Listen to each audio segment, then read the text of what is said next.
जय हिंद बच्चों। आज हम कार्बन एवं उसके यौगिक पार्ट के कुछ इम्पॉर्टेंट क्वेश्चन जो आपके नवंबर सेट के लिए भी इम्पॉर्टेंट हैं वो कवर करेंगे। तो सबसे पहला क्वेश्चन है इसमें, कार्बन धनायन या ऋणायन क्यों नहीं बनाता। अब हमने 9वीं क्लास में भी पढ़ लिया था कि कार्बन की जो परमाणु संख्या होती है वो कितनी होती है, 6 होती है और उसके पास 6 इलेक्ट्रॉन होते हैं। तो इलेक्ट्रॉनिक जो विन्यास इसका हो जाएगा, पहले कोश में 2 और दूसरे कोश में 4 इलेक्ट्रॉन। जो इसका बाहरी कोश है उसमें 4 इलेक्ट्रॉन है। अब इसको अपना अष्टक पूरा करने के लिए 4 इलेक्ट्रॉन की और आवश्यकता है। या तो ये 4 इलेक्ट्रॉन किसी को देगा या 4 इलेक्ट्रॉन किसी को लेगा।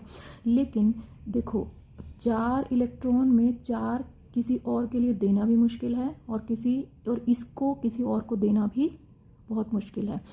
उसका कारण हम पढ़ेंगे अभी।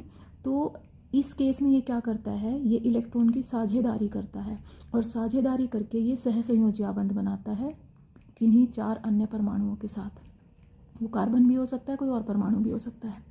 तो ये धनायन या ऋणायन क्यों नहीं बनाता। ऋणायन क्यों नहीं बनाता भाई, अगर ये अष्टक पूरा करने के लिए 4 इलेक्ट्रॉन लेता है तो इसके नाभिक में जिसमें कि 6 प्रोटॉन है, उनके लिए 4 और अतिरिक्त इलेक्ट्रॉन संभालना बहुत मुश्किल होगा। इसीलिए ये ऋणायन नहीं बनाता। अब ये धनायन क्यों नहीं बनाता, क्योंकि 4 इलेक्ट्रॉन निकालने के लिए बहुत अधिक ऊर्जा की आवश्यकता होगी, इसीलिए ये धनायन भी नहीं बनाता। तो ये 2 पॉइंट लिखने हैं आपने इस क्वेश्चन में। उसके बाद क्या है भाई, बाकी इतने सारे आपकी जो आवर्त सारणी है उसमें इतने सारे तत्व हैं, लेकिन अलग से चैप्टर कार्बन के ऊपर बना हुआ है और कार्बन के यौगिकों के ऊपर बना हुआ है। तो कार्बन की ऐसी कौन सी स्पेशलिटी है जिसके कारण हमारे चारों तरफ कार्बन यौगिकों की बहुत ज़्यादा संख्या दिखाई देती है। तो इसके 2 गुणधर्म हैं। ये क्वेश्चन बहुत बारी बोर्ड में आया हुआ है। तो पहला गुण है इसका 4 संयोजकता। हमने पढ़ लिया इसके बाहरी कोश में कितने इलेक्ट्रॉन होते हैं, 4। तो इसकी संयोजकता कितनी हो गई, 4। तो कार्बन का इलेक्ट्रॉनिक विन्यास ये है और इसके बाहरी कोश में 4 इलेक्ट्रॉन है। तो अपना अष्टक पूरा करने के लिए किन्हीं 4 अन्य परमाणुओं के साथ सहसंयोजी आबंध बनाता है। तो एक तो कारण हो गया ये ज़्यादा संख्या होने का कार्बन परमाणुओं की। दूसरा एक और गुण होता है उसमें जिसको कहते हैं श्रृंखलन का गुण। कार्बन जो है, कार्बन के ही दूसरे परमाणुओं के साथ जुड़कर लंबी लंबी चेन बनाते हैं। चेन मतलब श्रृंखलाएं, ठीक है। तो इंग्लिश में कहते हैं चेन और हिंदी में कहते हैं श्रृंखलाएं। इसी गुण को क्या कहते हैं, श्रृंखलन का गुण कहा जाता है। तो इन्हीं 2 गुणों के कारण कार्बन यौगिकों की बहुत ज़्यादा संख्या दिखाई देती है। अब और इस चैप्टर में एक इम्पॉर्टेंट क्वेश्चन आता है कई बारी, इलेक्ट्रॉन बिंदु संरचना बनाना। तो 3-4 मैंने बना के दिखाई हैं, बाकी आप जितनी प्रैक्टिस करोगे उतना अच्छा है। तो इसमें थोड़ा सा 9th का कॉन्सेप्ट है बेटा, आपके जो भी तत्वों के हमने परमाणु संख्या, number of electron, number of proton याद किए थे वो आपको अभी भी याद होने चाहिए। जैसे CO2 है तो CO2 की इलेक्ट्रॉन बिंदु संरचना हम बनाएंगे। कार्बन की परमाणु संख्या है 6, इलेक्ट्रॉनिक विन्यास लिख लिया। ऐसी ऑक्सीजन की परमाणु संख्या लिख ली, इलेक्ट्रॉनिक विन्यास लिख लिया। पहले कोश में 2, बचे हुए इलेक्ट्रॉन 6 दूसरे कोश में। अब CO2 बनेगा, कैसे बनेगा, कार्बन हमने सेंटर में लिख लिया, ऑक्सीजन इधर लिख लिया, एक ऑक्सीजन इधर लिख लिया। हमने यहाँ जो इलेक्ट्रॉन लिखने हैं, इस चीज़ का आपने ध्यान रखना है, ये सिर्फ बाहरी कोश वाले लिखने हैं, ठीक है। कहीं कंफ्यूज हो जाओ कि भाई 6 थे, मैडम ने 4 ही दिखा रखे हैं, नहीं। हमने यहाँ पे सिर्फ बाहरी कोश के इलेक्ट्रॉन दिखाने हैं क्योंकि वही आबंध बनाने में पार्ट लेते हैं, हिस्सा लेते हैं। तो कार्बन के इलेक्ट्रॉन को हमने ऐसे क्रॉस से दिखा दिया, 2 इधर दिखा दिए, 2 इधर दिखा दिए। और ऑक्सीजन के इलेक्ट्रॉन को हमने ऐसे सर्कल बना दिया, 2, 2 4 और 2 6। तो अब अष्टक पूरा करने के लिए हम कैसे इसको वो करेंगे, देखो, एक जोड़ा इलेक्ट्रॉन की साझेदारी से एक आबंध बनता है। यहाँ पे 2 जोड़ा इलेक्ट्रॉन की साझेदारी होती है, तो कार्बन और ऑक्सीजन के बीच में कितने आबंध बनेंगे, द्विआबंध बनेंगे। अब इसके 8 पूरा करने के लिए ये इन 2 के साथ शेयरिंग करेगा। ये 8 पूरा करने के लिए 2 इसके ऑक्सीजन के और 2 इस ऑक्सीजन के, इनके साथ साझेदारी करेगा। और ये वाला ऑक्सीजन भी इन 2 इलेक्ट्रॉन के साथ साझेदारी करेगा। तो इस तरीके से ये CO2 की संरचना बन जाती है हमारी। दूसरा एक और प्रैक्टिस करते हैं, H2S हाइड्रोजन सल्फाइड की। सल्फर की होती है 16, बाहरी कोश में हो गए हमारे 6। तो हम सल्फर के ऐसे लिखेंगे, ठीक है। 2 यहाँ लिख दिए, 2 यहाँ लिख दिए, एक यहाँ पे और एक यहाँ पे। हाइड्रोजन के पास हमारा एक ही इलेक्ट्रॉन होता है, वो पहले ही कोश में आ जाता है, तो हमने क्रॉस करके दिखा दिया। अब हाइड्रोजन के पास तो एक ही कोश है ना, पहला कोश है, तो इसमें मैक्सिमम कितने आ सकते हैं, 2।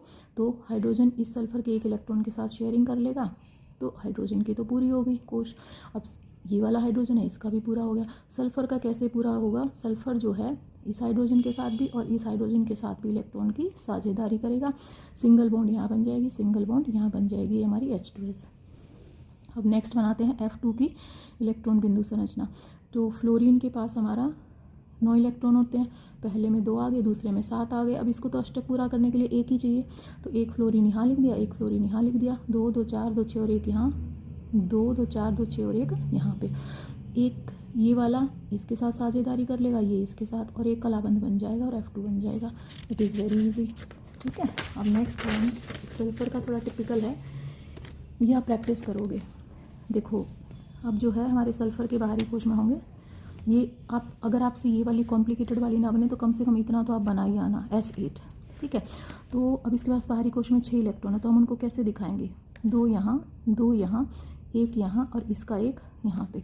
ऐसे ही इसका भी एक यहाँ पे, 2 यहाँ, 2 यहाँ, एक यहाँ पे, इसका भी एक यहाँ पे, 2 यहाँ, 2 यहाँ, 2 यहाँ, 2 यहाँ, एक यहाँ पे।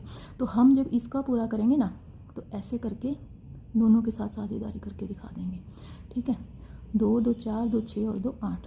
देखो मैं एक पूरा कर रही हूँ, बाकी आप बनाओगे अपने साफ हैंड राइटिंग में और पूरा करोगे। हो गया अष्टक पूरा। ऐसे ही ये वाला एक इसके साथ शेयरिंग करेगा, एक इसके साथ, तो आप इसको साफ साफ बनाना। अब नेक्स्ट है हाइड्रोकार्बन क्या है और ये कितने प्रकार के हैं। कार्बन और हाइड्रोजन के जो यौगिक हैं उनको हाइड्रोकार्बन कहते हैं और ये 3 प्रकार के हैं, एल्केन, एल्कीन और एल्काइन। हम इनकी स्ट्रक्चर थोड़ी डिटेल में करेंगे ताकि आपको कहीं से भी नाम आए तो आप कर सको। तो अब ये अंतर भी हो जाएगा इसमें और आपको पूरा 5 नंबर के हिसाब से क्वेश्चन भी प्रिपेयर हो जाएगा। सबसे पहला अंतर क्या होगा, जो एल्कीन है इसमें कार्बन कार्बन के परमाणुओं के बीच एक कलाबंद होता है। जो एल्कीन है यहाँ पे द्वितीय आबंध होता है कार्बन कार्बन के बीच, और जो एल्काइन है वहाँ पे कार्बन कार्बन के बीच त्रि आबंध होता है, यानी कि ट्रिपल बॉन्ड होता है।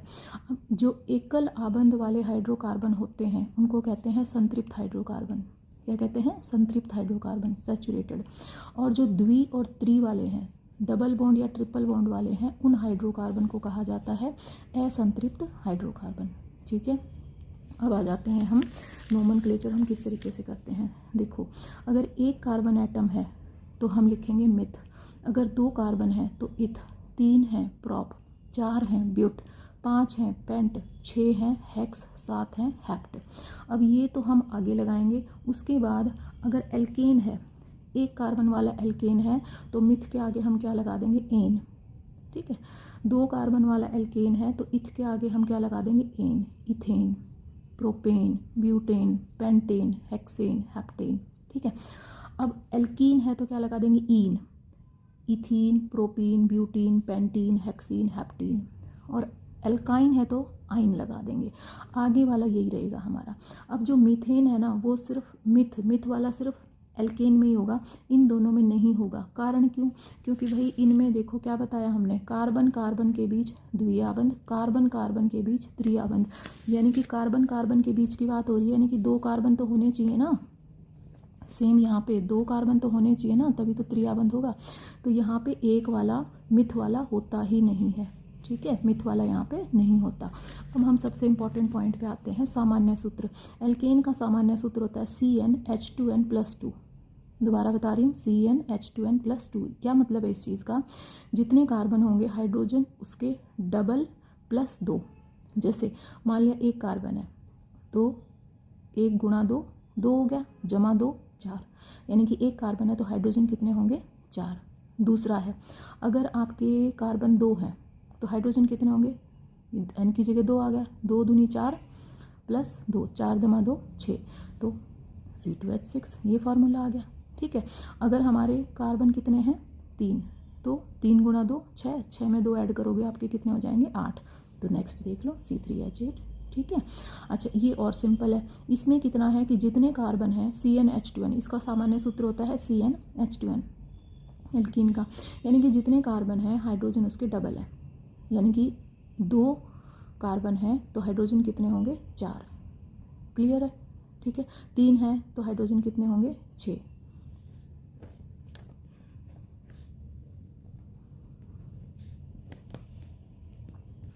ये बहुत सिंपल है, आगे क्या आप लिखोगे। अब इसका बताओ एल्काइन का। एल्काइन में क्या है CnH2n-2, यानी कि अगर कार्बन आपके 1 हैं, सॉरी 1 तो होगा ही नहीं, 2 हैं, कार्बन कितने हैं आपके 2 C2।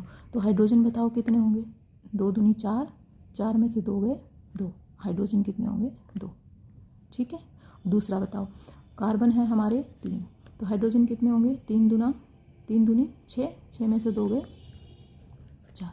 तो इस तरीके से बहुत आसान है, इसमें कुछ भी नहीं रटना आपने, जितनी प्रैक्टिस करोगे उतना आएगा। अब इसकी स्ट्रक्चर बनानी आ जाए तो हम क्या करेंगे, कैसे बनाएंगे, बड़ा इजी है, 1-2 स्ट्रक्चर हम बना के देख लेते हैं। जैसे मीथेन है, अब मीथेन हमने कहा एक कार्बन वाला मिथ, एल्केन है तो सारे के सारे बॉन्ड कैसे होंगे, सिंगल बॉन्ड होंगे। और कार्बन कितने आबंध बनाता है 4, तो कार्बन के साथ कितने हाइड्रोजन जुड़े हुए हैं 4। अब आ जाता है इथेन, इथेन है तो कितने कार्बन होंगे 2, और दोनों के बीच में एन है यानी कि एल्केन है तो दोनों के बीच में कैसी बॉन्ड होगी, सिंगल बॉन्ड होगी। ठीक है, बाकी की बॉन्ड आप ऐसे डंडे लगा के पूरी कर दो, 4 से ज़्यादा नहीं बना देनी है भाई, कार्बन 4 ही बॉन्ड बनाता है, और इन पे आप लगा दो हाइड्रोजन, बस इतना सा काम है। अब प्रोपेन का बनाओ, 1 2 3, प्रोप है तो 3 होंगे कार्बन, तीनों के बीच में एक कलाबंद होंगे, एन है एल्केन है। ठीक है, बाकी बची हुई जगह पे 4 पूरे कर दो, बस 4 से ज़्यादा बनानी नहीं है, और उन पे लगा दो हाइड्रोजन। ठीक है, अब गिन लो, सेम जो आपने पिछले पेज पे फॉर्मूला किया था ना वही आएगा। 3 कार्बन है, हाइड्रोजन कितने, 1 2 3 4 5 6 7 8, बिल्कुल फार्मूला के हिसाब से सही है। मीथेन 1 कार्बन है और 4 हाइड्रोजन है। ठीक है, अब ये आप खुद प्रैक्टिस करना। अगला देखो इथीन, इथीन है, ईन है तो कार्बन कार्बन के बीच में क्या होगा, द्विआबंध होगा, 2 आबंध तो यहीं पे हो गए, बस 2 और लगा दो, इन पे लगा दो हाइड्रोजन। गिन लो कितने हो गए, C2H4, फार्मूला के हिसाब से है बिल्कुल। अब प्रोपीन, एक कोई द्विआबंध बना दो और बाकी सिंगल। अब इनके 4 पूरे कर दो, 2 तो यहाँ हो गए, 1 2, इसके भी 4 पूरे कर दो, 3 तो यही हो गए, एक और हाइड्रोजन जोड़ दो इसके।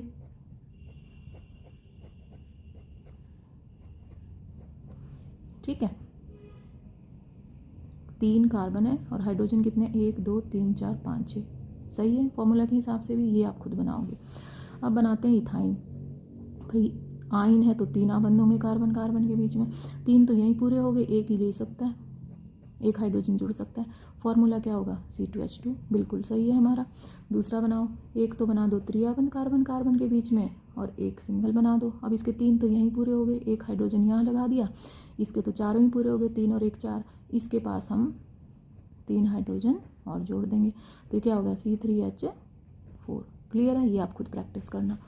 ठीक है, तो अब जो है इसके और इम्पोर्टेंट क्वेश्चन हम करते हैं जो आपके पिछले सालों में बोर्ड में आए हुए हैं। इसमें फंक्शनल ग्रुप वाला टॉपिक भी है, वो भी हम कर लेते हैं। देखो क्या होता है कि मान लिया प्रकार्यात्मक समूह क्या होते हैं आपके, जैसे OH है, CHO है, ठीक है, CHO है, या C डबल बॉन्ड O है, ठीक है ना, या COOH है, ये आपके प्रकार्यात्मक समूह हैं। या क्लोरो, ब्रोमो, आयोडो, ये अगर लगे हुए हैं तो ये सारे प्रकार्यात्मक समूह हैं। कैसे लगेंगे, जैसे मान लिया एक हाइड्रोजन हटा दी, उसकी जगह OH लगा दिया, तो ये हो गया ऑल एल्कोहल।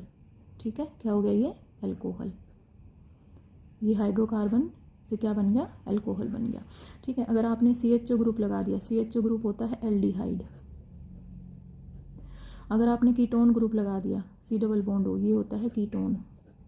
ठीक है, अगर आपने COOH ग्रुप लगा दिया, इसको कहते हैं कार्बोक्सिलिक अम्ल, कार्बोक्सिलिक अम्ल। ठीक है, और अगर आप ये लगाया तो ये आगे लगेगा, ये पीछे, ये तो पीछे लगेंगे सारे नाम, अब नाम करते हैं इनके, लेकिन ये आगे लगेगा। जैसे आपने मीथेन में से एक हाइड्रोजन हटा के क्लोरीन जोड़ दिया, तो ये क्या बनेगा, क्लोरोमीथेन। क्या बन जाएगा, ये क्लोरोमीथेन। मान लिया आपने ब्रोमीन जोड़ दिया एक हाइड्रोजन हटा के, तो क्या बनेगा, ब्रोमोमीथेन। आयोडीन जोड़ दिया, आयोडोमीथेन। लेकिन अगर आप ये हाइड्रोजन हटा के, मान लिया ये था आपका CH4 था, इसमें से इस CH4 में से आप एक हाइड्रोजन हटा के और OH लगा रहे हो, तो ये बनेगा मिथेनॉल। मिथेनॉल, एल्कोहल के लिए ऑल लगा देते हैं, क्या लगा देते हैं, ऑल। इसके लिए लगा देते हैं अल। अगर OH की जगह हम CHO ग्रुप लगा देंगे तो वो बन जाएगा एल्डिहाइड। ठीक है, क्या बन जाएगा, एल्डिहाइड। जैसे मीथेनॉल, ये हटा के हम अगर ये बन ये है हमारा HCHO, ठीक है, HCHO, तो इसको कहेंगे मीथेनल, मीथेनल। अगर ये ग्रुप है तो अल लगाएंगे, अगर ये ग्रुप है तो बाद में लगाएंगे ऑन, क्या लगाएंगे, ऑन। अभी आप ये चीज़ें याद रखो, प्रैक्टिस इसकी जितनी करोगे उतनी आएगी, ठीक है। और अगर आप COH ग्रुप लगाते हो तो बनेगा ओइक अम्ल, ओइक अम्ल, ठीक है। मान लिया एक कार्बन वाला कार्बोक्सिलिक अम्ल है तो मिथ तो रहेगा ही रहेगा, क्या बन जाएगा, मीथेन, मीथेन तो रहेगा, मीथेनोइक अम्ल, क्या बन जाएगा, मीथेनोइक अम्ल। अगर इस इथेन में आप हाइड्रोजन हटा के, ठीक है, अगर इसका आप वो बना रहे हो, मान लिया अल्कोहल बना रहे हो तो क्या बन जाएगा, सोच के देखो। इथेन तो था ही, आपने बाद में क्या लगा दिया, ऑल, इथेनॉल। ऐसे ही प्रोपेन में अगर H हटा के OH लगा देते हो तो प्रोपेनॉल, ब्यूटेन में एक H हटा के OH लगा देते हो तो ब्यूटेनॉल, ठीक है। इस तरीके से तो ये होते हैं हमारे प्रकार्यात्मक समूह जो एक विशेष गुणधर्म प्रदान करते हैं इस हाइड्रोकार्बन को। जब ये लग जाएगा तो ये अल्कोहल के गुण दिखाएगा, ठीक है। तो ये नोमेनक्लेचर की आप जितनी प्रैक्टिस करोगे उतना आएगा। ये हमारा शुरू में लगते हैं और ये हमारे बाद में लगते हैं। अब इनके कुछ क्वेश्चंस करके देखते हैं हम, पहले जो पहले सालों के बोर्ड में आए हुए हैं, उसके बाद हम इसको एक और वीडियो भेजूंगी जिसमें थोड़ा सा और डिटेल होगा लास्ट वाले टॉपिक का।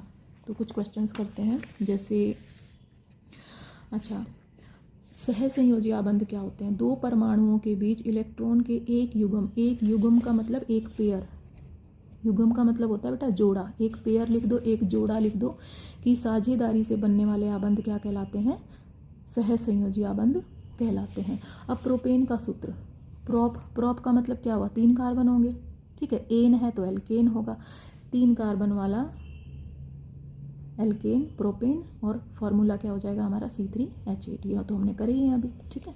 उसके बाद क्या है, कार्बन परमाणुओं के बीच केवल द्विआबंध से जुड़े कार्बन के यौगिक क्या कहलाते हैं, डबल बॉन्ड वाले हमने क्या किए हैं, एल्कीन, ठीक है। अच्छा, अगला क्वेश्चन है, इस वाले के तो इसमें यही क्वेश्चन थे, नेक्स्ट में देखते हैं।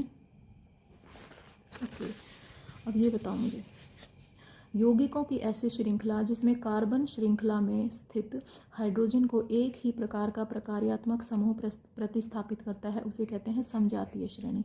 अब समजातीय श्रेणी का ना क्वेश्चन हम एक और कर लेते हैं जो कि किसी और पेपर में आया हुआ है, पहले ये समझो उसके बाद करते हैं। समजातीय श्रेणी क्या होती है, कार्बन यौगिकों की वह श्रेणी जिसमें सभी सदस्यों को एक सामान्य सूत्र द्वारा प्रदर्शित किया जाता है। जैसे मान लिया मीथेनॉल CH3OH, उसके बाद C2H5OH, उसके बाद C3H7OH, तो ये एक श्रेणी बन गई है जिसमें सारे के सारों में OH ग्रुप है, सेम प्रकार्यात्मक समूह है, ठीक है। ये हो गया मीथेनॉल, ये हो गया इथेनॉल, ये हो गया प्रोपेनॉल, तो ये बन गई समजातीय श्रेणी, ठीक है। तो ये सेम, इनका सूत्र क्या हो गया, सेम हो गया। ये इसका एग्जाम्पल हो गया, इसमें बता रखा है, उदाहरण के साथ समझाइए, मीथेनॉल, इथेनॉल, प्रोपेनॉल, इनके नाम लिख लेना, आप बाद में कॉपी में कर लेना ये सारे क्वेश्चन, ये बहुत इंपॉर्टेंट है नवंबर सेट के लिए, ठीक है। ये कहीं कहीं से पेपर ढूंढ के बड़ी मेहनत करके मैं बना रही हूँ, तो इनको कर लेना। दूसरा पॉइंट आप इसमें क्या लिखोगे कि इसके क्रमिक सदस्यों में CH2 ग्रुप का अंतर होता है। क्रमिक का मतलब बेटा इसमें और इसमें, इसमें और इसमें, देख लो तुम, इसमें और इसमें कितना अंतर है, इसमें 1 कार्बन है, इसमें 2 कार्बन है, इसमें 3 हाइड्रोजन है, इसमें 5 हाइड्रोजन है, तो कितना अंतर हो गया, CH2 ग्रुप का ही अंतर है, बाकी चीज़ें सारी सेम है। अब इसमें और इसमें देखो, इन दोनों में भी CH2 ग्रुप का ही अंतर है, 1 कार्बन का अंतर है और 2 हाइड्रोजन का अंतर है। बाकी भी चाहे बना के देख लेना, कोई सा भी यही अंतर मिलेगा। तो सबसे ईजी वाला यही था जो आप इजीली याद कर सकते हो, मीथेनॉल, इथेनॉल, प्रोपेनॉल, इनके नाम भी लिख लेना। अच्छा, उसके बाद है एक और इम्पॉर्टेंट क्वेश्चन, चलो पहले इसी पेपर को पूरा कर लेते हैं। 6 नंबर का क्वेश्चन आया हुआ है इस पार्ट में से, फाइनल के बोर्ड के पेपर है ये। हाइड्रोजनीकरण क्या होता है और इसके औद्योगिक अनुप्रयोग क्या होते हैं। अब जो हमने ये वाला किया, ये क्या था, ये असंतृप्त था, असंतृप्त था ना। असंतृप्त किन को कहते हैं, जिनमें द्वि या त्रिआबंध होते हैं। अब द्विआबंध वाले में अगर आप हाइड्रोजन जोड़ दोगे, अगर आप इसमें हाइड्रोजन जोड़ दो तो ये संतृप्त बन जाता है। कैसे संतृप्त बन जाता है, इसमें ये डबल बॉन्ड टूट जाता है और हर जगह हाइड्रोजन जुड़ जाती है। तो इस असंतृप्त से संतृप्त बनाने की प्रक्रिया को, असंतृप्त यौगिकों में हाइड्रोजन जोड़कर उनको संतृप्त यौगिक बनाने की प्रक्रिया को कहते हैं हाइड्रोजनीकरण। क्लियर है। और हमारे इंडस्ट्रीज़ में इसका क्या प्रयोग होता है, जो आपका खाने का तेल होता है ना, तेल में वो होता है असंतृप्त। असंतृप्त की क्या पहचान है कि वो सर्दियों में जमेगा नहीं, जो कितनी ठंड हो। और संतृप्त की क्या पहचान है, जो आपका देसी घी है वो संतृप्त है, वो सर्दियों में जम जाता है। जो आपका डालडा है, वनस्पति घी जिसको बोलते हैं, वो भी जम जाता है। तो वनस्पति तेल से वनस्पति घी बनाना, इसमें इस प्रक्रिया में क्या यूज़ होता है, हाइड्रोजनीकरण। इतना ही याद रख लो, 2 नंबर के हिसाब से बहुत है। ठीक है। अब कार्बन के 2 गुणधर्म कौन से हैं जिनके कारण हमारे चारों ओर कार्बन यौगिकों की विशाल संख्या दिखाई देती है। मैंने चैप्टर के शुरू में ही एक्सप्लेन किया है, ये अच्छे से याद कर लेना। ये सारे इंपॉर्टेंट क्वेश्चन है, तुम बार बार देखोगे ये रिपीट हो रहे हैं। अब इसके अथवा में क्वेश्चन आया हुआ है, ऑक्सीकरण क्या है। ऑक्सीकरण का मतलब कोई पदार्थ है, उसमें आप ऑक्सीजन जोड़ के कोई नया पदार्थ बना रहे हो। बस यही सिंपल सी परिभाषा लिख लेना, मैंने कॉम्प्लिकेटेड नहीं बनाया है, क्योंकि आप सिंपल भाषा ज़्यादा अच्छे से कर सकते हो। अब इसका उदाहरण क्या है, इथेनॉल में ऑक्सीजन जोड़ दी, माध्यम कैसा था, क्षारीय KMnO4 प्लस ऊष्मा, और इथेनॉल से क्या बन गया, इथेनोइक अम्ल। इथेनॉल से क्या बन गया, इथेनोइक अम्ल। तो इसी प्रक्रिया को ये एक अभिक्रिया है जो इसका एग्जाम्पल है ऑक्सीकरण का। किसी पदार्थ में ऑक्सीजन जोड़ के नया पदार्थ बनाना ऑक्सीकरण कहलाता है। उसके बाद असंतृप्त हाइड्रोजन, ये तो हमने पहले भी किया है। वे हाइड्रोजन जिनमें कार्बन कार्बन के बीच या तो डबल बॉन्ड होती है या ट्रिपल बॉन्ड होती है, और इसके एग्जाम्पल क्या है, एल्कीन और एल्काइन। अब एक और है एस्टरीकरण, ये किसी दूसरे पेपर में भी आएगा, इसको मैं उस पेपर में कराती हूँ। तो इस पेपर में यही क्वेश्चन थे इसके। नेक्स्ट पेपर है हमारा, ये दूसरा सेट है इसी का। देखो, प्रकार्यात्मक समूह क्या होते हैं, उदाहरण दो इसका। पहले मैं प्रकार्यात्मक समूह करवा रही हूँ, फिर उसके बाद ये करवाती हूँ।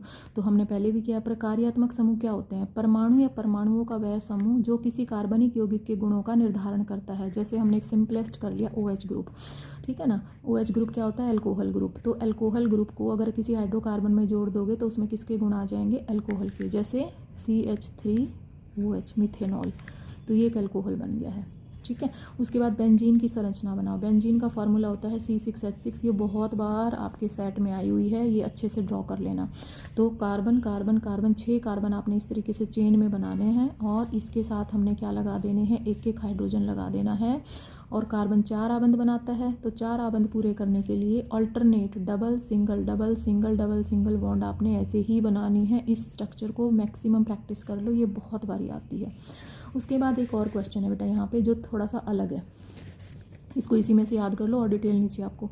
मक्खन और खाना बनाने वाला जो तेल है उसके बीच रासायनिक अंतर समझने के लिए कोई टेस्ट बताओ। इसको कहते हैं ब्रोमीन वाटर टेस्ट। तो क्या करते हैं, तेल या मक्खन लेंगे किसी टेस्ट ट्यूब में और उसमें थोड़ी सी मात्रा में ब्रोमीन वाटर मिला देंगे, लैब में होता है। तो उस ब्रोमीन वाटर को, जो तेल है, वनस्पति तेल जो भी है आपका, वो उसको क्या कर देगा, कलरलेस कर देगा, और मक्खन उसको कलरलेस नहीं करेगा। ठीक है। क्या है, जो ब्रोमीन वाटर है उसको, जो तेल है वो कलरलेस कर देगा और मक्खन नहीं करेगा, बस इतना सा याद रख लो। अब उसके बाद है श्रृंखलन। श्रृंखलन पहले भी आया है। कार्बन कार्बन के ही अन्य परमाणुओं के साथ मिलकर सहसंयोजी आबंध बनाता है और लंबी लंबी श्रृंखलाएं बनाता है, इस गुण को क्या कहते हैं, श्रृंखलन। अब है एस्टरीकरण। जब कार्बनिक अम्ल अल्कोहल के साथ क्रिया करते हैं तो वो एस्टर बनाते हैं, और इस प्रक्रिया को क्या कहते हैं, एस्टरीकरण कहते हैं। ठीक है ना, इस प्रक्रिया को क्या कहते हैं, एस्टरीकरण कहते हैं। तो अब है मिसल। मिसल कहाँ बनती है, जब आप साबुन को पानी में घोलते हो तो जो साबुन के अणु है उसमें 2 पार्ट होते हैं। एक उसका जो सिरा होता है वो आयनिक होता है, और जो उसकी पूंछ होती है वो हाइड्रोकार्बन की बनी होती है। तो ये होती है जल विरागी और ये होता है जल रागी। जल रागी मतलब जल से प्यार करने वाला, और जल विरागी जो जल से दूर भागता है। तो ये जो साबुन के अणु हैं, ये जब पानी में घोलोगे तो इस तरीके की संरचना बना देंगे कि जो जल विरागी सिरा है वो अंदर की तरफ रहेगा, और जो जल रागी आयनिक सिरा है वो बाहर की तरफ रहेगा। ठीक है। और अंदर यहाँ पे मैल के कण होंगे, उनको ये फिर आप उनको ये खींच कर कपड़े से बाहर निकाल देगा। तो इस तरह की जो संरचना बनती है इसको कहते हैं मिसल। ठीक है। अच्छा, और क्वेश्चन देखते हैं हम एक आधे और पेपर के।